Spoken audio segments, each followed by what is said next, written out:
Hi, this is Sandra Henry Stocker, author of the Unix as a Second Language blog on Network World.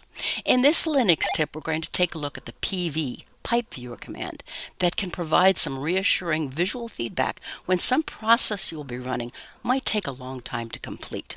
In this simple example, everything will run very quickly, but this kind of output for long-running commands will let you know that the progress isn't hanging and that instead we're making progress and things are moving along the way they should. So here's a simple command that gives me output.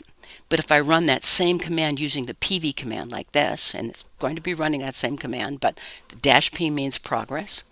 So you can see it showed me the whole line of equal signs showing me that it really was running this command and it got done. So if it were a long-running command, it would be reassuring to see those equal signs crawling across the screen. Well, that's an example of using the PV command to display command progress. The PV man page provides an extensive list of the command's options. If you have questions or would like to suggest a topic, please add a comment below. And don't forget to subscribe to the InfoWorld channel on YouTube.